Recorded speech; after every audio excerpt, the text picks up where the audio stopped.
He called us bitter school children. What a guy. And then someone replied to that called Sean Bow UK. Oh, what did he say? He said that one guy sounded really childish, comparing City to a naughty kid at school who got in trouble 115 times. Needs to grow up, but that comment.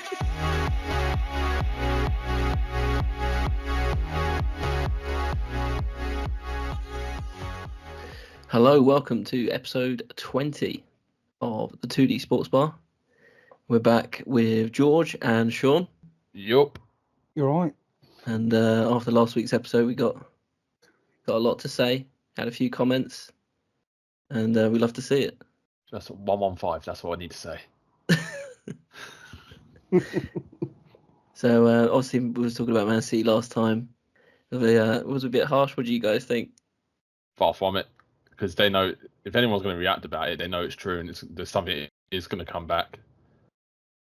What was harsh about what we said? We were talking about the procedure, about what's happening, what's actually happening, the facts. Yeah. I don't know what was harsh. I mean, we spoke about obviously the Spurs game, but we didn't really disagree with City. We sort of more on the Spurs fan. We weren't bothered about the result. I can just read off some of the comments we got if you like. Yeah. Can you do it?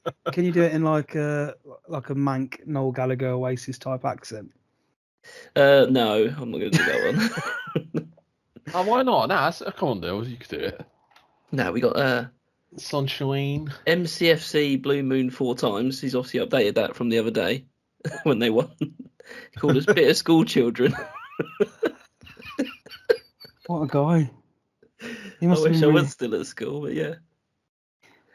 And then someone replied to that called Sean Bow UK. Oh, what did he say? He said that one guy sounded really childish, comparing City to a naughty kid at school who got in trouble 115 times. Needs to grow up. And what did Man City 4 times geezer say back? He put you a thumbs up. And by you, we know it was you who put that comment. Oh, you got to feed the trolls. I love it. And then he said 2 points, you gimps. But I don't get what the 2 points comes from. 2 points. 2 points for what? But there's 115 points why Man City should get sanctioned. Am I wrong? No. You're not wrong, mate. So yeah, we got a few funny comments, but I think you're making a good point here, because when people are being critical of Man City, there's two things. You can be critical of Man City's finances and admin and how the club's run and the owners. That's not taking anything away from the players or the manager. And then vice versa, you can be critical of the manager and the players without talking about the financial stuff. And sometimes Pep lets himself down. He's obviously one of the greatest managers ever. But I do like talking bad about how some of the way he acts with his players, like when he gives them a bollocking on the pitch. But did you see what he said about the game yesterday? He basically is this about if we were the better team or not? If we were the better team. And he said, yeah. So obviously yesterday, FA Cup final, United win 2-1. Yeah, great stuff, unfortunately for us, but were they? Yeah, were well, they yeah, a better team? Yeah, but I wanted City to win so that we get Europa League, not Conference League. Yeah, You I understand from Chelsea. No, I had by far, I thought United deserved it more than City. Like, I'll tell you what, I've never seen De Bruyne have such a bad game in my life. I think Fernandes was by far the puppeteer in that game. Oh, Fernandes was on fire, I thought, yesterday. Like, for a proper whinge bag that Fernandes is, he is a class of talent. Yeah, I can agree with that, because he does annoy me as a United fan. And he's but is that because he is too passionate? And that's not a bad thing. Yeah, I think Ollie said as well that when he was manager, he says he's too passionate on the pitch, and he knows that he's told Fernandes that a few times. So obviously it is all about passion. But I think yesterday he probably played arguably his best game in the United shirt, I think. Mm-hmm. You know what though? I'll give full credit to Kobe Mainoo as well, though. He's just generational already as well. Like, it's scary how good England's up and coming talent like Mainoo and Bellingham are coming out of nowhere. And we've got some team to pick from, haven't like we? for the year that United have had, and someone like Kobe Mainoo to step up for the occasion, that is just some great mentality right there. It's like us with Cole Palmer, just came out of nowhere in our demise, and it just shows you obviously our young generation talent mentality. Their mentality at the moment is phenomenal. I think when your team, that's the thing about being a football fan. If your team isn't having a good spell, it's nice to find the positives. And yeah, Cole Palmer and Kobe Mainoo are definitely positives for Chelsea and United. I would say this as well. I look back at it and I see that obviously because City didn't win them, now we're in the Conference League. I'm obviously looking at the brighter side of it as well now, thinking that Chelsea could be a bit like Thanos collecting all the Infinity Stones. Now we just need to get the Conference League and we complete the collection. Yeah, well, it's a positive as well, isn't it? I'm trying to make it look positive. I'm still annoyed about it, but because I thought City was shocking yesterday. Literally, the only one that looked actually any good was Doku. Yeah, he was dangerous in the second half, but that was because Pep had learnt from his mistake. The way United set up with having so many players tight in the middle, if City were going to penetrate, it was going to have to be from out wide. So when they swapped, is it Garaved? I can't say his name. Gvardiol. Gvardiol. I'm going to have a bit of an areola moment there. But Gvardiol, when him and Doku sort of swapped on the left hand side, they had way more penetration, and you can see that in the stats. Like in the first half, City only had 3 shots total, United had 5, and in the second half, City had 16 shots and United only had 6. And out of all the shots in total, if you look at them, the big chances created, City created 1 big chance, United created 2 big chances, and we took ours and they didn't take theirs. So I think, I know Ten Hag usually goes with that 4-3-3 sort of thing, and I think it's one of the first times I've seen him alter the formation and how we play, and it worked. I remember when we played City in the league, we didn't change our formation much. It wasn't like pack the midfield like he did yesterday. Having Bruno like as that false 9, it really did. It was brilliant. Why haven't we done this a lot before? Why haven't we played like that before? I think do you remember when he started with United, Ten Hag, and he put Eriksen in that false 9? Yeah. For the first couple of games, it didn't work. Yeah. Maybe he was like sort of put off by the 4-0 defeat at Brentford. So we can't do that. But he obviously did yesterday, and it worked wonders. That's because Eriksen was the one that was playing as a false 9. I think he's not as energetic at all anymore. You got to look at how Fernandes does not stop running. Yeah. And then that's what it is. It's the press that allows you to get the ball back high up and then press again. I thought Rashford had a decent game, but again, for me, he does not warrant a spot still for England after that one game. No way near. Enough. Yeah, that's fair enough. He hasn't had the best of seasons, has he? I still think he was in Kyle Walker's pocket. He's just unbelievable. I personally would say this now. I'd be more worried about us calling up all these City defenders. Clearly, like John Stones was shook throughout most of that game after that 2-0. After the second goal, he was shook. He was playing poor. Yeah, and normally I'd always say he's one of their top defenders. England won't play the same way as City played or set up. They'll set up differently. I don't think we'd be negative. We're going to be so negative with Southgate.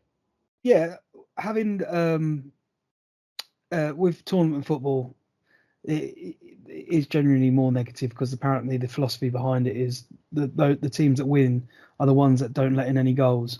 I don't necessarily agree with that. I would like to see us being a little bit more attacking, but yeah, England won't set anything up like City. So I'm not worried about Stones or Walker at the back. And I do think Rashford played well yesterday. I think that pass was cracking. Was it from across field? Was it for? Yeah, for Garnacho. Yeah. Oh, brilliant pass. Yeah, so that was. I know what though. Fair play to. I want to actually say this here. One of your unsung heroes as well is Diego Dalot. Yeah. No. Like brilliant. For a guy that has to cover Luke Shaw for most of the season, which may I say, I don't understand why Luke Shaw's even called up for England because he's barely ever fit. Yep. As well, I'm just saying that out there right now. I don't agree with Luke Shaw being called up for England, even though we ain't really got a left back. In my opinion, Ben Chilwell's played more than Luke Shaw this season. That's fair enough. I But- can agree with that.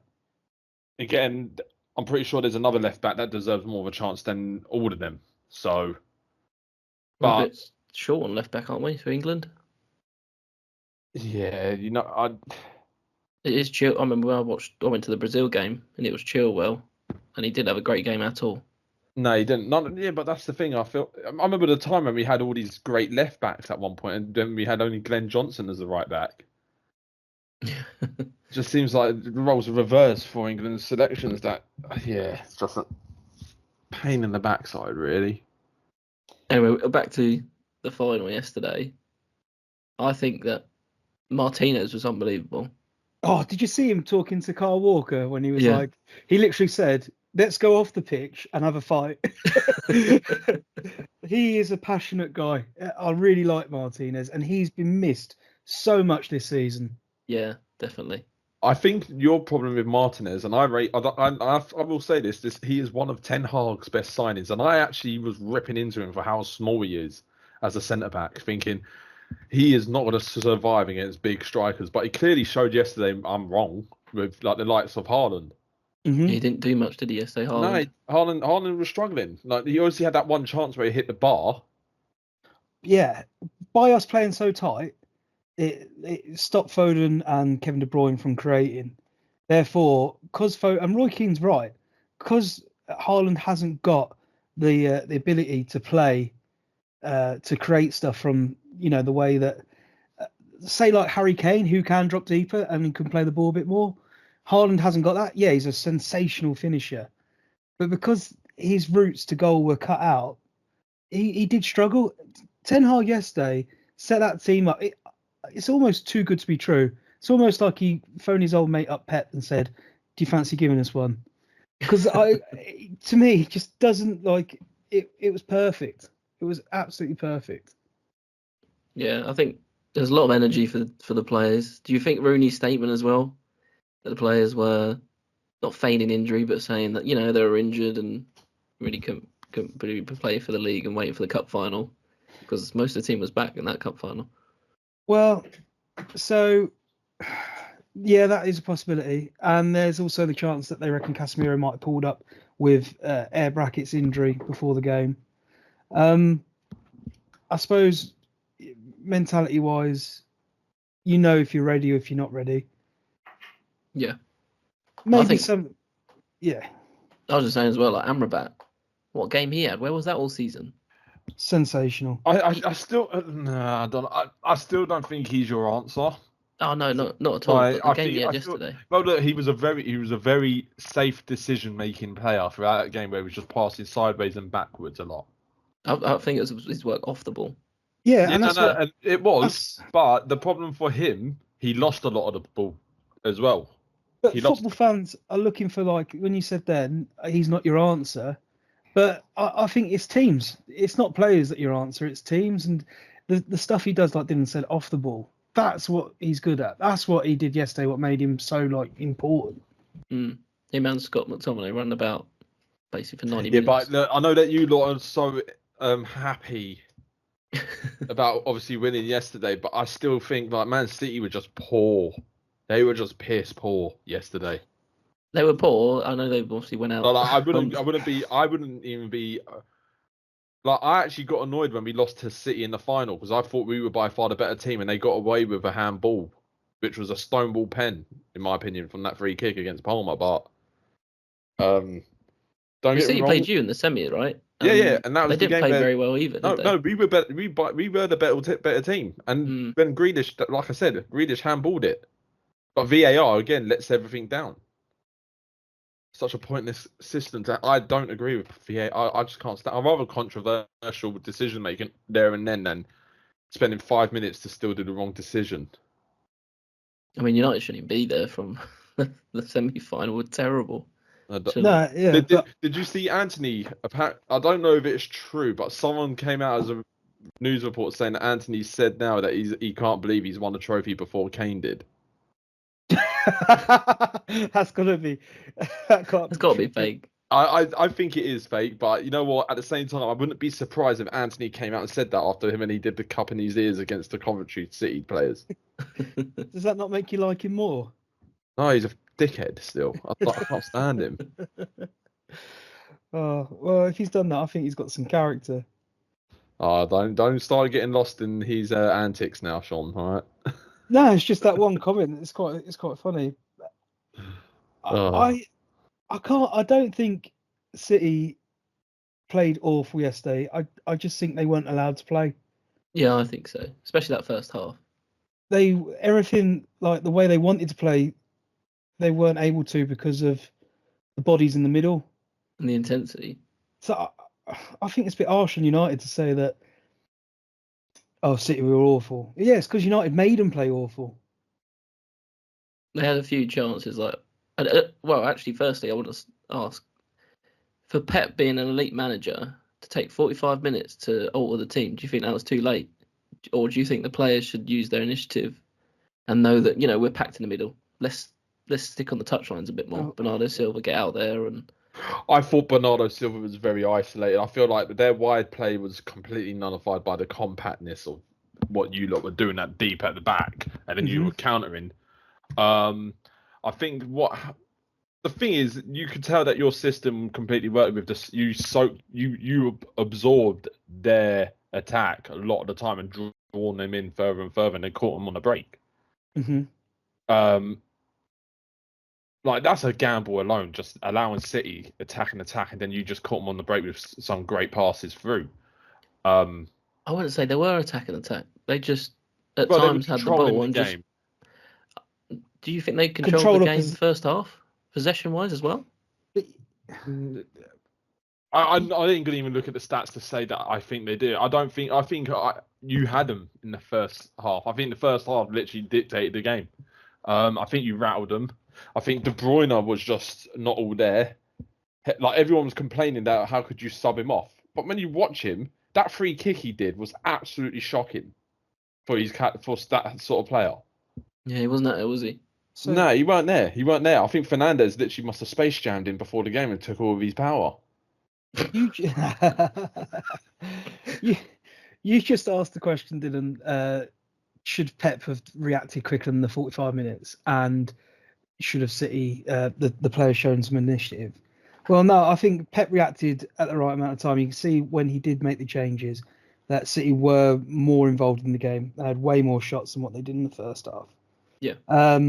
In fact, they managed to have that many shots in the second half. They overtook United, who had previously had more shots. The second bit, the initiative of the players. This is the only criticism I think you can give to Pep's style of management and gameplay, is that with the positional play, where players learn to play where they are on the pitch at the time, I think it takes a lot for a player to, because they're not just having to change their own position the way they're playing, they have to make the decision as a group to change the system they're playing on the pitch as well. And I don't think he allowed, like, his coaching and the system he plays allows for that much adaptation in the game. Whereas someone who's a bit more pragmatic, probably Klopp, look at especially Fergie back in the day, they can probably change the system a lot easier the way they play. So no, I don't think Pep got that wrong. And also the City players, it's probably hard for them to show that initiative. Yeah, because coaches. Yeah, I get that. Yeah. But the two goals both come from academy youth products at United, Garnacho and Kobe Mainoo. Two teenagers, I think, for the first time scoring an FA Cup final. Yeah, 4 teenagers in total, and the last one before them two was Cristiano in 2004. Was Ronaldo an academy player really, though? No, he was just a teenager. Right, okay. I don't know if I count Garnacho. Yeah, Garnacho's an academy player. Yeah, he's definitely academy. He played through the ranks. He did as well. Yeah. Like, properly. I know. Was he 300,000 from Atletico? He was when he was like 14. I think that was more for youth compensation. You had to pay 300 grand. Ah, okay. It's like us with Musiala. We got a bit of a compensation from buying, which was the worst thing we could ever have done. Right. Because how much he's probably worth now? Well, I would just say he's priceless at the moment for how good he is. Yeah. And then obviously Doku got the equaliser in the 87th minute. Do you think Onana could have done better? Yes. Yeah. to be pit. Like there was no obstructions. When you see that like line of view, no one was obstructing him. Yeah. What he did wrong was he took too much of a step away from the near post. He does it a lot as well. If I can't remember who it was. I think it was Peter Schmeichel said it, and he said that the problem with that he's bouncing too much on his feet. Right. And where you're doing that, you're literally losing like your stature of where you are like to make a save. So he didn't have enough spring in his legs. Where like if it was Schmeichel, he would have said that he would have planted both his feet down, and then anticipated the movement of the shot. Yeah, and I think Onana, well, he could have done a lot better. Yeah. Yeah. He had a good game though. He made one mistake. Oh no, that Kyle Walker shot was brilliant.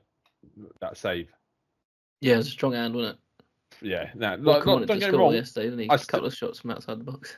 Yeah, like I will say this that now that I still think it was a mistake getting rid of De Gea, personally. Maybe it's the wage demands that he was asking for too much, but that guy was class. He was a class keeper. No, see, De Gea agreed. This is what the disgusting thing about that whole scenario was. In negotiations, De Gea agreed to cut down on his salary for Manchester United, and the club agreed, and then changed their mind and let him go. And that was shitty, to be honest, really shitty. But did you see yesterday that he tweeted Manchester is and always will be red? Yeah, that's class. He's a classy guy, and he deserves more respect. Well, he does, but then also remember when he first came, he stole jam donut out of Tesco's. What? I remember that. Yeah, he did. He stole a jam donut out of Tesco's. Probably just the ferret strikes again, as I would say. What an interesting thing to steal. Yeah, no. Apparently in Spain and that, he always used to do it. Like, and he must have didn't realize like because normally you probably could try out a donut because in the bakery section you could just grab as many donuts as you want to put it in the bag. He just took one and started eating it around and then got told off by the security guard. Oh, okay. He just probably thought he'd pay at the end. Oh, I don't know. It's the first time hearing about this. It's probably one of those like in Sainsbury's, you go in there, they got the donuts all ready to go. You probably like grabbed one of them and thought, oh yeah, let's have a bit of that. Oh, I could do a jam donut. Yeah, but it's interesting. He hasn't played for this whole season. He hasn't been signed to another team or anything. Sabbatical year. Fair enough. I'll take him at Chelsea. Would you? Yeah. Over Kepa? Kepa's not there, is he? He's on loan. I don't want him. Look, he made it clear he didn't want to be at Chelsea this season, so I don't want him back at all. I can't stand Kepa. Do you remember that whole thing with the penalty? What with Sarri? Yeah, I thought how disrespectful. Who's in the wrong there? No, and there you go. Well, I will say Kepa was in the wrong because at the end of the day, you should respect the manager's decision. Yeah. The manager makes the call. You get your ass off. Like definitely. I'll never forget when Tevez refused to come on for City. Yeah, I hate this sort of stuff. Players think they're bigger than the club. What can we do about it? Yeah. That's why you need a Roy Keane in the changing room sometimes to give him a little slap, I think. Yeah. What did Ten Hag say to Roy Keane yesterday in that joke and that? Because I like Ten Hag. He was feisty at the end of the game. He was giving it back and he said, look, all I've done is win trophies. If they want to get rid of me, I'll go elsewhere and win trophies. And he said a joke to Keane. I didn't quite hear it. So Keane was saying ignore the pundits because if you heard what Gary Neville was an absolute twat for this, by the way. Well, he's just got a job. But he kept on insinuating you're getting sacked, pretty much. Oh, did Gary Neville interview him yesterday? No, Gary Lineker. Sorry. Oh, okay. Yeah. Gary Lineker was like, "Oh, hopefully you're still in the job. Then see you soon." And that it's just like why you're being a bit of an arse, mate. And then I think Roy Keane literally after it was like, "Ignore the pundits." Yeah, because Shearer's been a twat as well, wasn't he? Was he? Hates United. Shearer does. Yeah. It's because Newcastle couldn't get Europe. They didn't get Europe because we won. Yeah, he just hates you. Play better then, isn't it? So what was the crack with Roy Keane and Ten Hag? What did Ten Hag say back to Roy Keane? I think it was something to do with trophies. Like you something to do with like, I don't know, coaches. Obviously, you've been a coach. You don't know how to win trophies. And Keane said something like, "I won the championship with Sunderland." Yeah.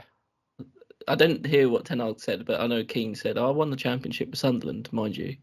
But there was I think it was. I think it weren't like it was a massive joke. It was just them two being friendly about it. Yeah. And fair play to Roy Keane, because the guy, Roy Keane's brutal honesty is what I respect more than anything. Yeah. Like, you hear like Gary Lineker and that come out with absolute fucking nonsense, or like try and do the biggest dad jokes going. It's just like, oh, here we go. I found the comment from Eric Ten Hag. He said, "Yeah, because you had trouble to manage your team." So like he was having a little bit of a joke with Keane. So and I like that. Be feisty. Can I ask you two a question? Yeah. Would you give Ten Hag a chance? Yeah. I don't see how you couldn't.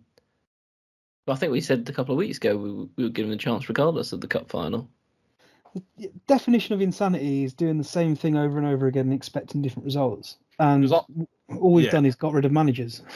Because I'm just going to say this now, because I do, if it happens, I'll be annoyed. So obviously, when the stupidity, Todd Bowley and everyone else decided to stack Poch, which I am pissed off with still to this day. The odds for United's next manager, Pochettino, was 66-1. And after that sacking, and 2 days after, he went from 66-1 to 8-1. Yeah. Like, for me, I feel like Poch might be your next manager. Yeah, that's just, sometimes odds like that just represent what people have been betting and speculating on. Apparently Thomas Tuchel, the reason why he didn't commit to Bayern Munich negotiations was because he'd been promised a United job a few weeks ago. I think as well, he's in talk. Rumors are, I wish this rumor is true, that he's also looking at might be coming back to Chelsea. But he left because of Bowley, didn't he? Why would he go back to Bowley? Because Bowley is rumored to now be selling his whole stake at Chelsea. So who owns the rest of Chelsea? Egbali in that. So it's a whole consortium, isn't it? So Egbali's there and another guy's there. I can't remember what the other guy is. Talk me through it. Like, who's Egbali? Egbali is one of the other majority stakeholders at Clear Lake Capital. American. So, yeah, I'm not sure what nationality he is, but I see him. He's with Bowley a lot of the times when they're going to do visits. Right. And he's the one that flew to Portugal to do the negotiations with Benfica at the time for Enzo. Okay. So he's not great then. Well, I still put my trust. That time will tell. That's what I'm saying. Do you miss Abramovich? Yes. I don't. I miss Abramovich because he was a guy that actually had a whole team on the board that knew what they were doing. Do you not think his constant sacking of managers was ridiculous though? I agree. Like, there was a few moments of when a manager got sacked and I got annoyed, like especially with when Ancelotti got sacked. Yeah, I was going to say the worst. Mourinho getting sacked the first time, because that was the year we got into the Champions League final. Are they the top two worst sackings? Yeah, but Mourinho first time was definitely the top two. The second time Mourinho got sacked, that he lost the dressing room, in my opinion. So if Abramovich was still there after Tuchel won the Champions League, because that's when he got pushed out, didn't he? But it was the season after. I can't remember when he left, to be fair. Well, he didn't get left. He got booted, didn't it? He got sanctioned the year after. When we won the Club World Championship, he literally just after that, then he got sanctioned. Was it 2022, 2021? Same year or a year after the Russian invasion of Ukraine? Yeah, it was that year. Mm-hmm. I think that's 22. Yeah, 22, I think it was. Because I think with the obviously, not sure, with the managers nowadays, there's quite a limited pool. So I wondered who you would have picked after Tuchel if you didn't start that season that great. That summer you bought Sterling, didn't you? I don't know if that was an Abramovich buy or a Todd Bowley buy. No, that was a Todd Bowley buy. Okay. Because remember, we weren't allowed to do dealings whilst Abramovich was sanctioned. Oh, yeah, I remember. We were frozen. We literally had a frozen account. Yeah. Okay, so like, the managers at the moment, the best managers in the world. Who are they? Yeah, like who's the best manager in the Italian league at the moment? Spanish, English, German, and in general, just international managers as well. Who are like the top pool? You mean? Yeah, your club has got billions and billions and billions to spend. You can have anyone, whoever you want. Money is not an object. Like, who are the ones? Who are the best ones out there? Well, I'd have either Klopp or Pep. Or Pep, yeah. Or Carlo Ancelotti. But I'll probably go for Klopp because, he brings through those youth players. So you've got that DNA of your club. So it's interesting you count Carlo Ancelotti with those two. Oh, you go. I don't see. I think he gets personally, overlooked so much. I think Ancelotti is one of the best coaches in the world still. Yeah. There's a reason why he's a Real Madrid manager. Because he listens to the players and Perez, the president. Well, it's just what he's won. His CV. Yeah, like AC Milan he dominated, PSG he dominated, Real Madrid he shouldn't have got sacked in the first place because he won the league. Well, I think he won the Champions League or the league that year. How did he get on with Everton? He did well with Everton. I thought. Didn't he get considering where they were after? I think he did pretty well. Like the fact this says it all. Yeah, Ancelotti managed to bring James Rodriguez in to Everton. What did he do? He didn't have a bad first season. Okay. I don't think success is always, trophies. I think Ancelotti, as a person, he is such a lovable person. But tactically as well, he's unbelievable. You know what? Yeah, I remember what Real Madrid against City. Ancelotti was Drew Bellingham literally said, yeah, Ancelotti was in the corner of the dressing room yawning and he looked tired. And Drew Bellingham was like, Gaffer, why are you tired? And he's like, Jude, you've got to go out there and entertain me to wake me up. Just the attitude. That's just. I respect that. Like, especially, I loved him at Chelsea. Him and Ray Wilkins as a pair were great together. Yeah. But obviously, that fell apart when Ray Wilkins had a bust up with the fucking board. And then Ancelotti probably lost it then, like with the board, because even the board weren't getting on with him. And even, I just think he's just a person that everyone enjoys. Like, I remember that PSG, I think Thiago Silva said that he arranged a meal and everyone turned up. And he's there and he's just smoking a cigar and that, and just talking away. And he's literally listening to everyone and asking how everyone's families are and all that. And he even remembers their families' names. Like, the guy puts effort into every individual in the team. Like, seems like Fergie, but the Italian version. But that means he's the one of the best free managers out there at the moment. No, he's at Real Madrid. He's in the Champions League final this year with Real Madrid. Yeah, but I'm sure you could put Graham Potter in that with that dressing room, and you'd probably get in the Champions League final. I don't know about that. Like, you look at, at one point, the fact that they're losing players bit by bit, and they're still, they lost Casemiro, Varane, Benzema. Ronaldo. Remember that year, Ronaldo. Remember Benzema, that one year for the Ballon? He was phenomenal. Yeah, but he was very good. He was. And then now he's making someone like Joslu out of nowhere score 2 goals to beat PS. Who was it in the semi-final against them? Bayern Munich. Stoke reject. But don't get me wrong, Real Madrid got lucky against Bayern Munich because that decision at the end of the game where they called it offside when it wasn't. Yeah, but look at the players he's had to replace those players that have gone. Tchouameni, is it Tchouameni? Is that how you say it? Tchouameni. That's the one. Camavinga. Yeah, but remember, they're kids. Jude Bellingham. Right, they're kids that have just came, like Jude Bellingham. That was a gamble just to bring him in to replace the likes of Modric. Like, Jude Bellingham showed how to do it in the Bundesliga. We've seen players come out of the Bundesliga not do well. And Jude Bellingham's literally just rinsed that league for fun. You got a wind up here, Sean, by the way. Yeah. Yeah, I thought so. I've got Ancelotti's book upstairs on quiet leadership. He's very good. You're a dick. Surely you're going on one here. It creates good content though, doesn't it, to get people making passionate arguments? I'm very passionate about Ancelotti. I highly rate Ancelotti. I would choose Ancelotti over Klopp easily. So my question, like, genuinely now, like, this isn't a wind-up or anything. Where do you rate Zidane with those three that you've just mentioned? Because he's another one. Has he just been working with the best team, or is he a good manager? Yeah, I think that's a tough one. I think he is a good manager. Don't get me wrong, but I feel like he's a good manager for personnel, not tactically. Like when you feel like he inherited a team after Ancelotti. By the way, this is again Ancelotti. He took over Ancelotti. He inherited a team that were in their prime.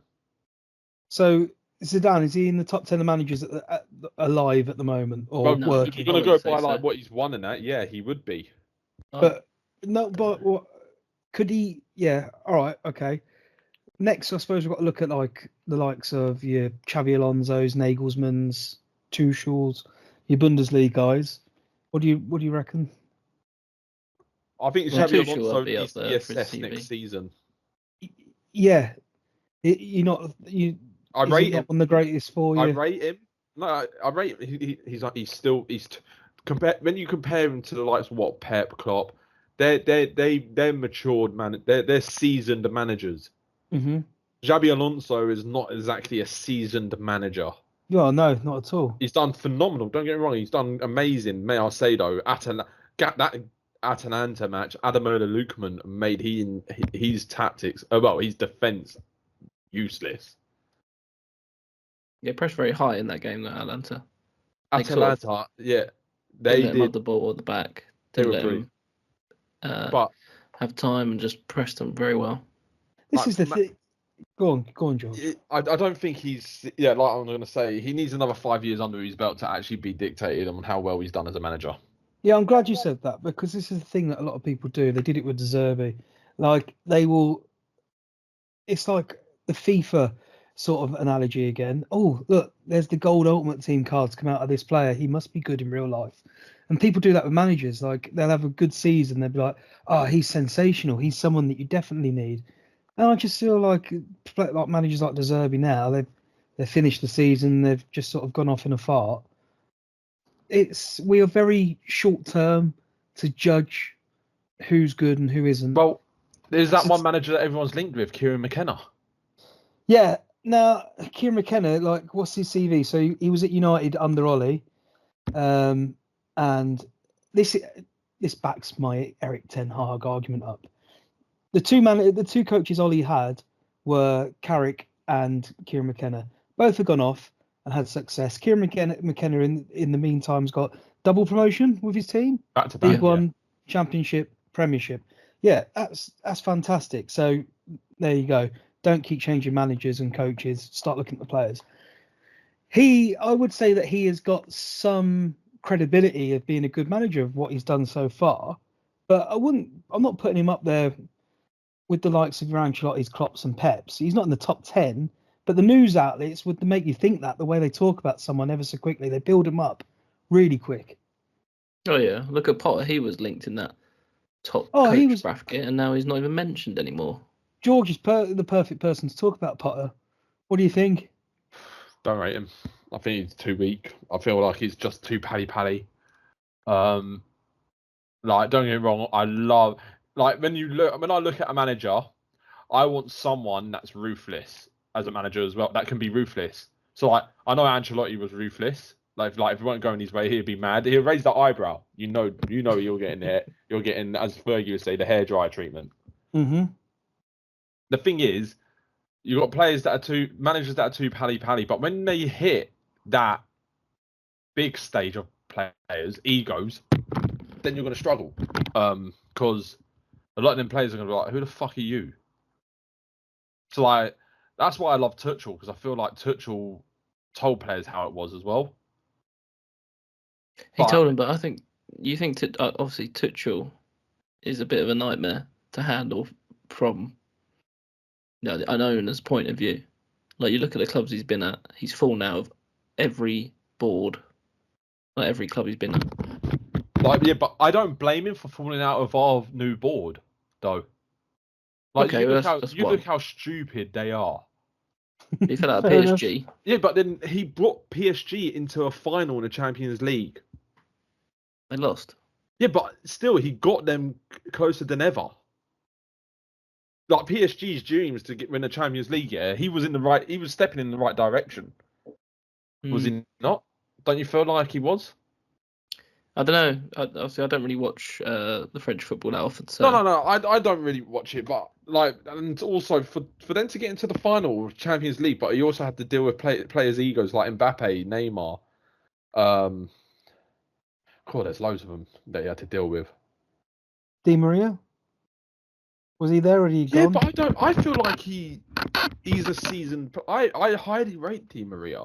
I don't feel like he's an idiot or anything. I feel like he's. No, you don't hear him out in the press and that he was causing problems, did you?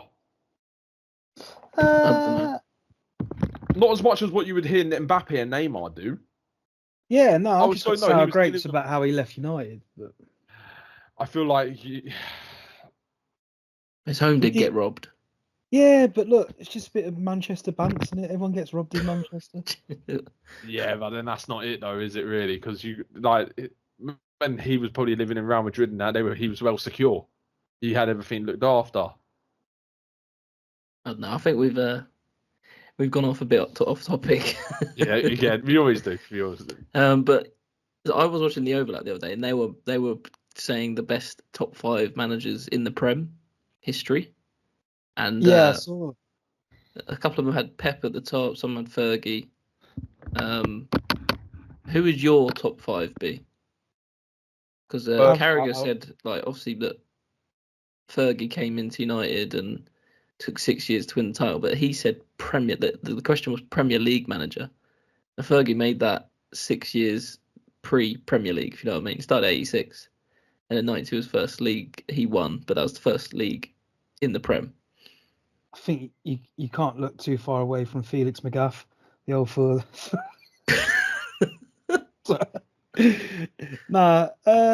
Yeah. What about the Palace guy? 7 games, 7 losses. Oh, do you remember Bob Bradley? The American at Swansea. Bob Bradley. Who else was there?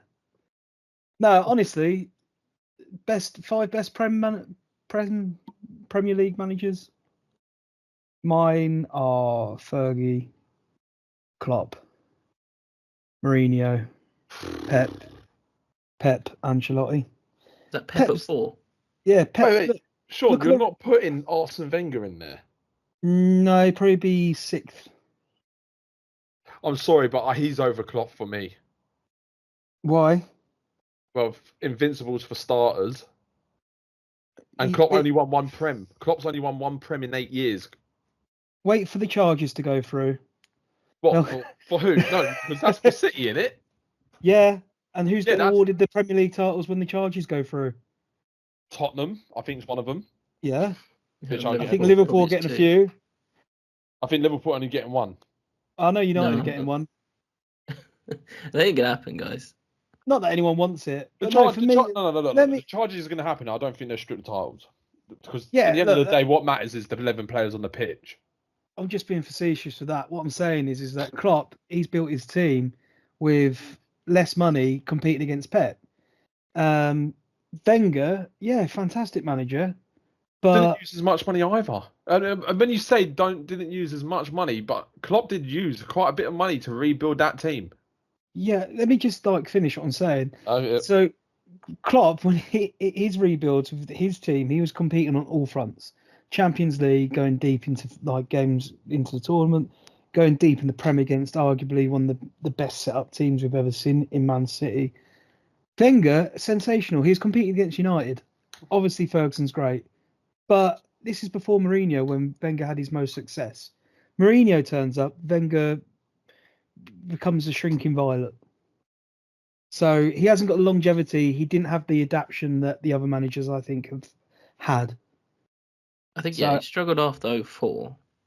However, the stadium, the there is a lot of. I don't know if you've seen it. There was a lot of pressure, wasn't there, from him to get that 4th place, and they had to make a certain amount of money for the stadium and stuff. Every year, Arsenal got top 4. As soon as Wenger left, they didn't get it. Yeah, I think that was vital as well for the stadium money. Do you know what? I'll put Wenger in. I'll drop Ancelotti out of the top 5 Premier League managers. It's fair enough, isn't it? Wenger 5th, Ancelotti 6th. Anyway, Ancelotti. What are yours? What are both yours? Mine? Yeah, you can't just have mine. Let me hear yours. What's the point in that? No, that's right. You want me to go? Yes, please, George. Fergie first. I'm going to say that for just the fact that he won 13 league titles with United. Mm-hmm.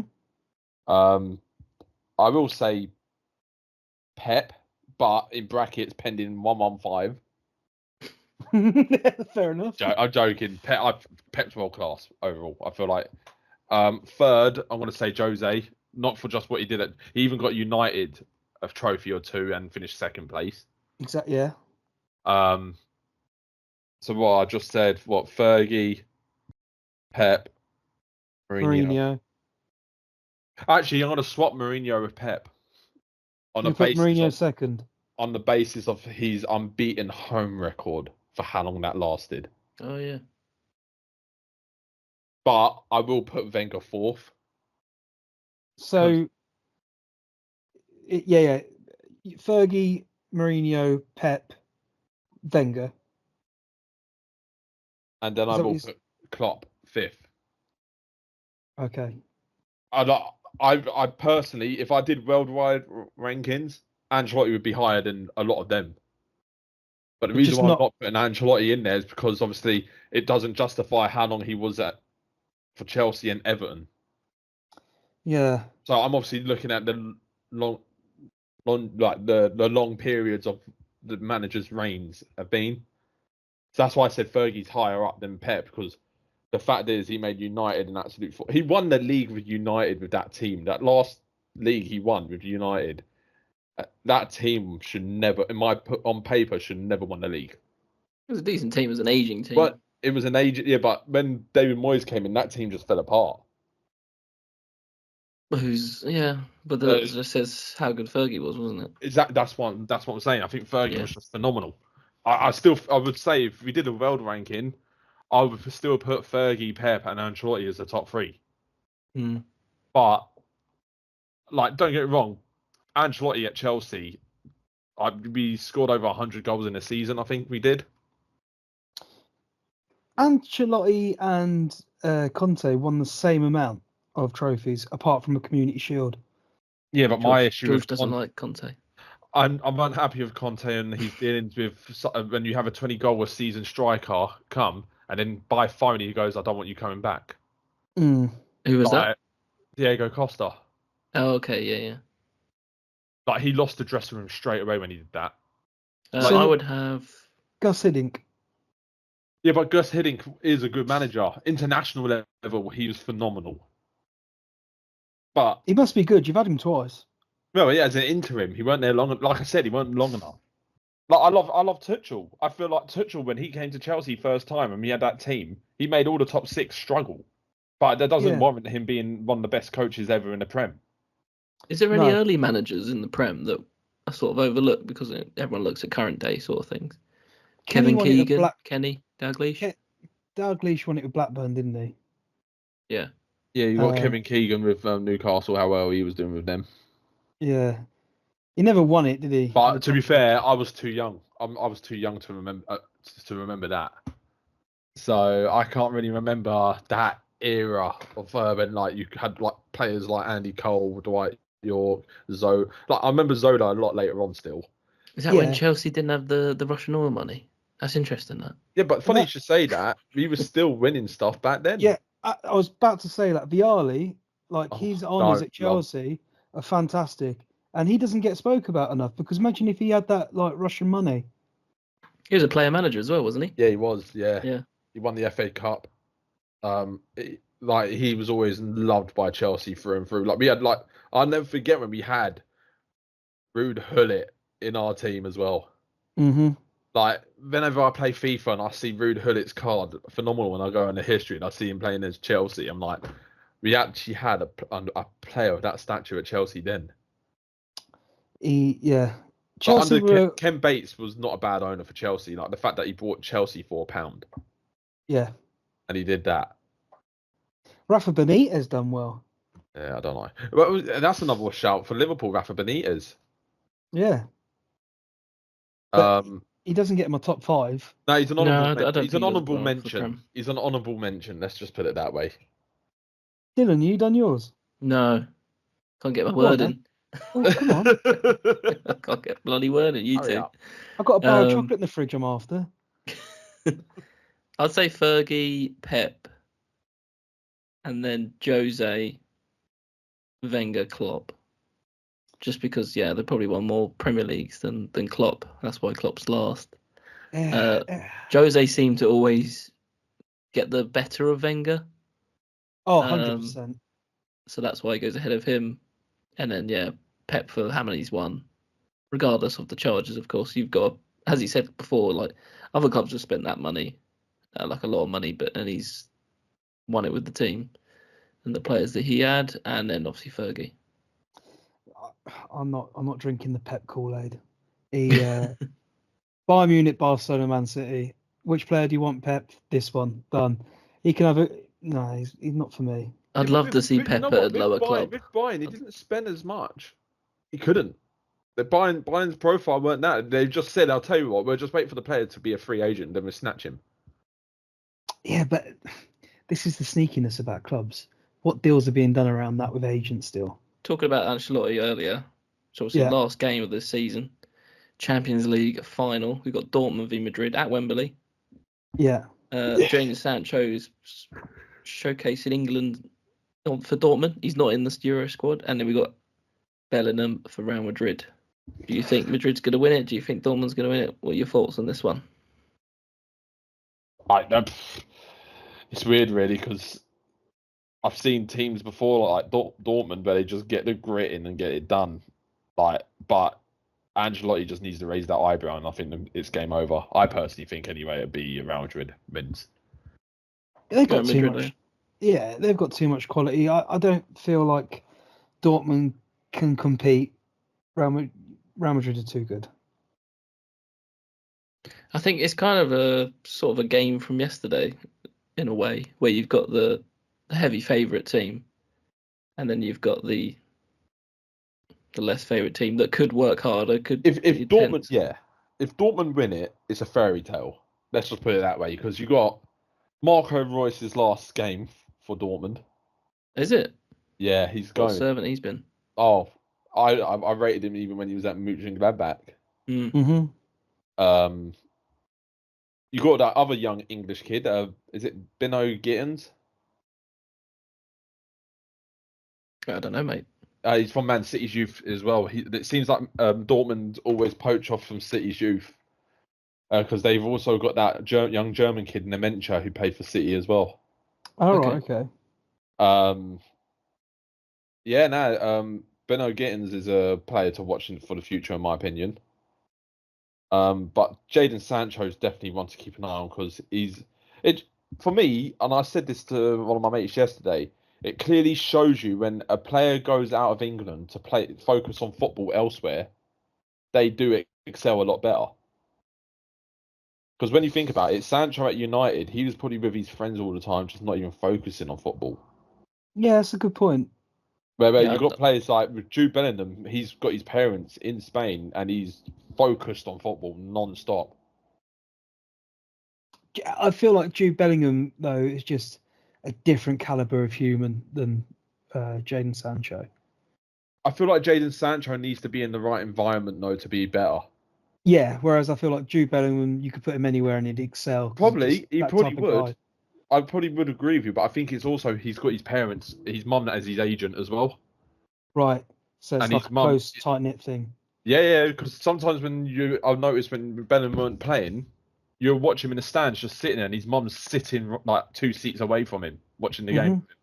Yeah, but I'm not saying he's babysitted and that, but I feel like his parents are making sure that he goes on the right path as a superstar.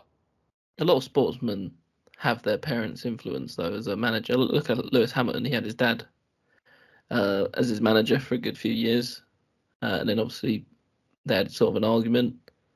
Is it Rashford as well? Is it his mum? Is his or his brother? His is brother. His agent? His brother. His agent. Yeah. But yeah, do you think Madrid's gonna win then? Yeah, Madrid's gonna win. It's their thing. It's their history. I want Dortmund to win, but yeah, it seems inevitable that Real Madrid will win it for the 14th. Is it 14th or 15th time? I thought it was 16th. Is I it? don't know. It might be 15th. Yeah. Just to say as well, they only lost one league game this year, Real Madrid.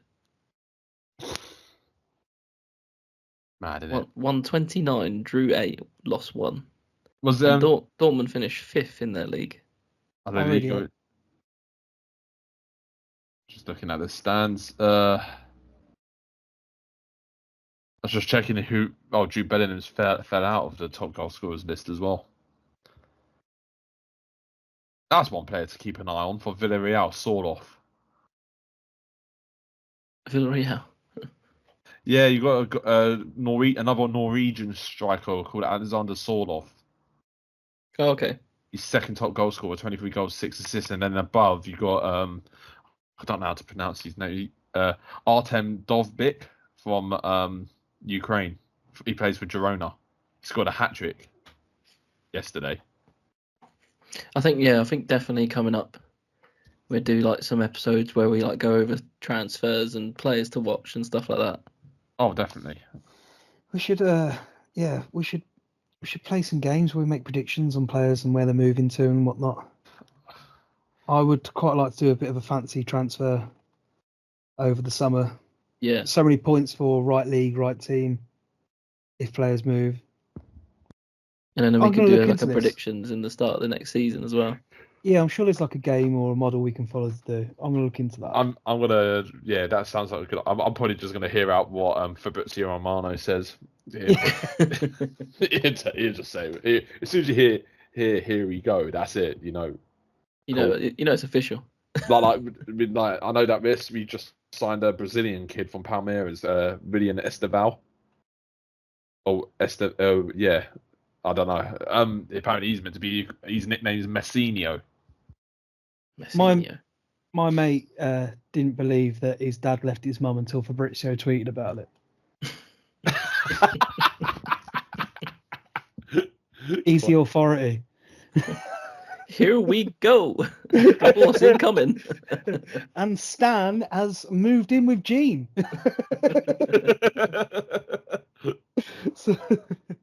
Oh, good one. Right, I'll end the episode there, boys. Yeah, that's it. Cool, man. Nice one, fellas. Right, I'll catch you in a bit, boys. Just remember 115. 115. See you later, lads. See you later. Boys.